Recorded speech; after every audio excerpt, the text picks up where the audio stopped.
finalement, quand tu sors de là où t'es et que tu vois les premières personnes qui te voient faire un parcours en cordelette et qui t'applaudissent et qui te disent mais bravo, c'est magnifique ce que vous faites, ben en fait ça donne envie de continuer. Et qu'on s'entoure en fait des hommes et des femmes de cheval qui eux, hommes et femmes de chevaux d'ailleurs, je sais pas, mais qui eux seuls en fait savent réellement ce dont ils ont besoin et ce dont en tout cas quels sont leurs objectifs. Je m'appelle Lola, j'ai 21 ans, je suis bretonne et je suis l'heureuse gardienne de Guinness de Diane, une ponette de 8 ans qui partage ma vie depuis novembre 2023. Alors Guinness, c'est une ponette qui est née dans le centre équestre où je monte depuis que je suis toute petite. Donc je l'ai vue naître et en fait tout de suite ça a été le coup de foudre. J'ai tout de suite craqué sur sa bouille et quand elle a eu 2 ans, j'ai commencé à vraiment m'en occuper.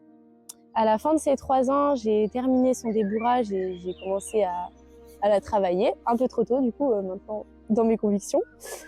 On a commencé à faire des concours ensemble vers ses 5 ans. Elle m'a emmenée jusque de belles épreuves, jusqu'en 110 et j'étais vraiment déjà attachée à elle. Après, malheureusement, elle a fait un petit peu de club, donc pendant 1 ou 2 ans.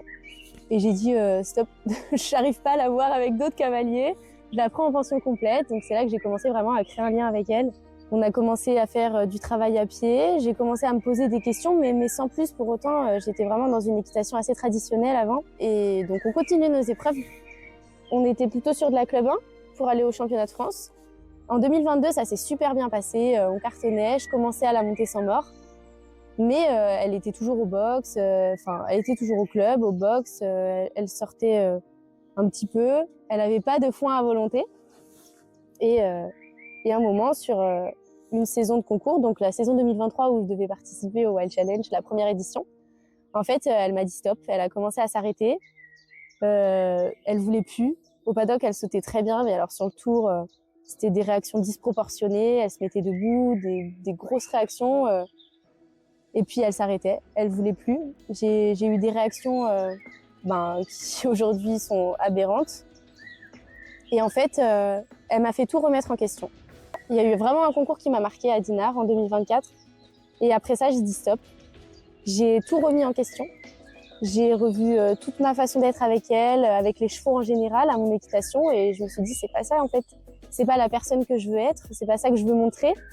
Et c'est pas cette relation que je veux avec mon cheval. Donc j'ai tout repris à zéro, j'ai arrêté l'obstacle, j'ai fait une grosse pause. Je l'ai amené à côté de chez moi en vacances, on a tout repris, on a fait des balades, on a fait du travail à pied, on a passé du moment juste toutes les deux. Et puis j'ai tout remis en question, elle est passée en troupeau, H24, elle est passée au fond à volonté, ce qui est censé être normal, avec des copains aussi, elle était dehors, enfin, on a repris toutes les bases.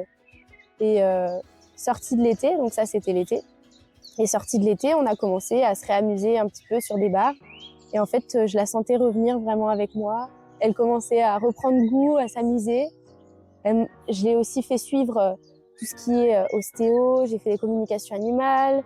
Elle est suivie en acupuncture, en massage tous les mois.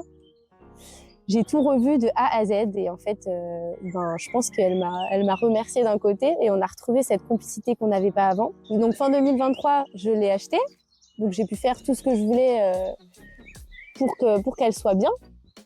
Et donc on a commencé à repartir sur de bonnes bases, à commencer à reprendre les concours petits, à tester de nouvelles disciplines, qu'elle a adoré d'ailleurs. C'est pour ça qu'en 2024, j'ai dit à Julia que je préférais m'arrêter, que ça allait pas, j'allais pas la forcer. De toute façon, elle voulait plus. Donc pour son bien à elle, à moi et à toutes les deux, au final, on a préféré se retirer du Wild Challenge 2024. Et aujourd'hui, ça va beaucoup mieux. Pour l'instant, je touche du bois. Et donc, on se relance dans l'édition qu'on voulait faire l'année dernière. Mais revenu, c'est une nouvelle Lola et Guy, quoi. Donc aujourd'hui, voilà, on kiffe.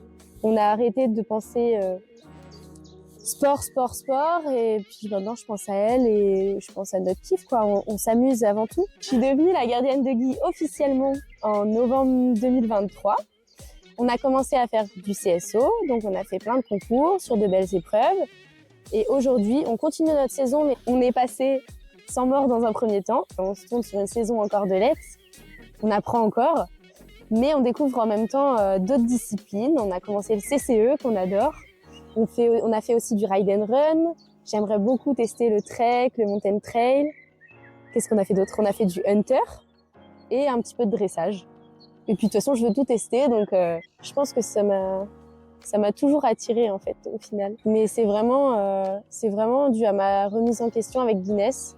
Je me suis dit pourquoi on met tout ça. J'en ai monté d'autres chevaux. J'ai été longtemps dans une équitation traditionnelle, comme je pense la plupart des cavalières qui se remettent en question. Il faut bien un départ. Et en fait, quand Guinness m'a dit stop, j'ai voulu tout enlever. Des animaux tellement purs et donc j'ai commencé par mettre un camor parce que je pensais que c'était le premier truc sans mort. Donc en combiné avec le mort. Et en fait, elle a tout de suite été réactive. Donc après, je suis passée juste à la camor. On a fait un petit temps comme ça parce que entre les coachs, entre les autres cavaliers, enfin, personne s'y intéresse, personne connaît, il y a beaucoup de jugements. Donc je suis d'abord restée comme ça. Déjà, j'ai osé le dire à mon coach et ça. Ensuite, j'ai acheté un side et je suis passée au side et Guinness, elle a répondu présent tout de suite. Et à un moment, j'ai dit mais j'aimerais aller encore plus loin. J'ai pris une longe, je l'ai mise autour du cou et je me suis dit si ça marche avec un mort, pourquoi ça marcherait pas sans? Pourquoi ça marcherait pas juste avec une corde? Donc j'ai commencé à reprendre tout à pied, à instaurer les codes, la base quoi. Et puis ensuite à cheval, d'abord avec un licol et puis j'ai tout enlevé et ça a marché en fait, elle était avec moi direct. Les points négatifs que j'ai rencontrés, c'était les gens en fait. C'est le regard des autres, c'est le jugement, en fait ils connaissent pas donc ils critiquent, ils se disent mais de toute façon tu vas pas y arriver, de toute façon tu vas te faire trimballer sur ton tour, elle va pas tourner, elle va pas machin. Et au début, quand j'ai commencé, rien que déjà sans mort, c'était vraiment le truc de fou. Mais quand j'ai commencé à la monter en cordelette et à sauter en cordelette, mais le jugement des autres était fou. En fait, ça donne envie d'arrêter tout simplement. Mais faut aller jusqu'au bout, faut se motiver. Je me suis dit ça marche, pourquoi je m'arrêterais à des critiques? Et puis j'ai eu quand même quelques amis qui ont été là pour me pousser, pour me dire mais tu t'en fous des autres.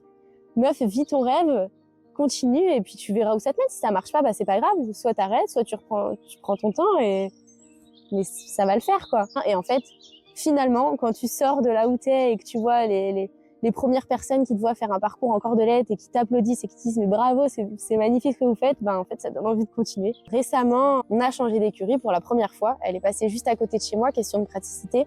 Elle passe en troupeau, avec de l'herbe, quand il y en aura plus, ça sera foin à volonté, avec des copains et des copines et c'est super important pour moi parce que c'est les besoins fondamentaux des chevaux. Et en fait, si tu leur donnes pas ça, ils te donneront rien, ou du moins, ils te donneront, mais temporairement. En fait, c'est la volonté, faut le faire. Si on peut, faut être bien entouré. En général, c'est vraiment un bon soutien. Quand t'as des proches qui croient en toi, en ce que tu veux faire. Et puis maintenant, aujourd'hui, ça y est, on est une nouvelle ère qui s'affirme, qui montre ce qu'on veut vraiment pour le bien des chevaux, de ce qu'on fait là avec le Wild Challenge. Faut oser quoi. Niveau compétition en cordelette, on apprend encore, on n'en a pas fait tant que ça. On a dû faire 5 parcours en cordelette en vrai au total, donc on apprend encore. Mais on est passé de club 4 à club 1. Et d'une cordelette trop haute, c'est l'apprentissage, à une cordelette enfin bien placée à peu près. Donc de toute façon, là, au fil de la saison, on va continuer de progresser petit à petit. Laisser le temps aux gens qui découvrent de nouvelles choses, on doit leur laisser le droit à l'erreur. Parce que c'est pas parce qu'on met juste une corde autour du cou qu'on n'a pas le droit de faire des erreurs. Nos objectifs, c'est de kiffer en fait. Je veux qu'elles prennent du plaisir, je veux qu'on prenne du plaisir, qu'on s'amuse et puis le résultat, ça vient après en fait. Je veux voir les progrès de nos débuts en cordelette à la fin. Et si on peut être championne de France à la mode, ça sera un plus. Je pense que j'ai connu le Wild Challenge via les réseaux sociaux. Je pense que ça devait être le partage de Romane. Et en fait, je me suis dit, j'ai fait ma curieuse. D'abord, j'ai été lire parce que j'ai pas compris Wild Challenge, c'est quoi. Et en fait, je me suis dit, ah ouais, ça c'est du beau projet. Ça correspondait exactement à ce qu'on était en train de mettre en place avec Guinness à ce moment. Et je me suis dit, let's go, c'est parti. Et puis, j'ai pas pu le faire l'année dernière. Et comme ça match cette année, c'est reparti. Cette fois pour de vrai parce que j'étais quand même frustrée l'année dernière d'au début faire partie de la team et à la fin, non. Donc là, je suis trop heureuse. Ça y est, c'est la vraie aventure, quoi. Cette aventure 2024, j'étais trop fière, en fait. J'étais fière des filles, j'étais fière de vous, j'étais fière de ce que ça va devenir. Alors que ça l'était pas encore. J'étais fière de voir qu'il y a des filles qui osent, de ce que la filière va prendre comme autre tournure. Et j'avais hâte surtout de voir la réaction des gens, voir ce que ça va devenir. J'étais trop contente. Ces championnats, je pense que ça va être une dinguerie. Mis à part les épreuves à cheval, on va trop rigoler, on va se retrouver toute la team. J'ai trop hâte de voir les filles en vrai. Enfin, ça va être trop bien. Et puis, j'espère que tout le monde va réussir à se qualifier, que tout le monde va réussir à faire quelque chose qui correspond à leurs attentes. Et qu'on va tout faire sans faute, qu'on va tout montrer au public que on est là et on peut aller sur le carré en cordelettes. Dans la filière, il faudrait que les gens ils ouvrent les yeux, en fait, tout simplement, qu'ils se rendent compte qu'un cheval c'est un animal à part entière, qu'il faut en prendre soin, il nous donne déjà tellement. Il faut que ça bouge à un moment. On peut pas continuer à enraîner les chevaux, à s'en occuper en fait comme des moins que rien. Il faut qu'ils essayent au moins de prendre conscience qu'un jour, si ça continue, je vais redire comme Mijeux, mais on va nous interdire de monter à cheval. Non, si on veut continuer de monter à cheval, il faut qu'on se bouge et qu'on montre aux autres que mettre des gros morts dans la bouche, leur arracher la gueule, leur mettre des coups de talon, des coups de cravache et tout ce qui va avec en fait, parce qu'il n'y a même pas que ça, il n'y a même pas que à cheval. Il y a tout, il faut les respecter. Un cheval, c'est fait pour vivre dehors avec des copains et pas enfermé dans un box toute sa vie. Abonnez-vous sur Instagram, Lola Brico. La meuf qui se fait sa pub.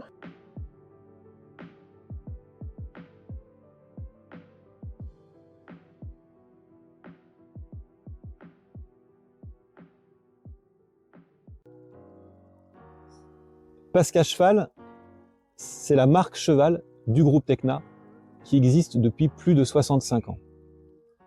Depuis le départ, l'objectif était de concevoir et de mettre en place des solutions nutritionnelles basées sur la phytothérapie, l'aromathérapie et également d'autres ingrédients nutritionnels pour avoir à la fois l'efficacité, la qualité et la compétitivité.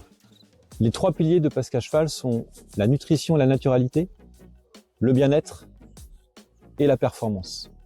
Que ce soit des performances en termes de compétition, des performances économiques, des performances nutritionnelles, en accord avec nos valeurs, c'est-à-dire l'utilisation de la phytothérapie, de l'aromathérapie et des ingrédients nutritionnels divers. Nous croyons fortement qu'un cheval en pleine forme, c'est un cheval bien dans sa tête et bien dans son corps.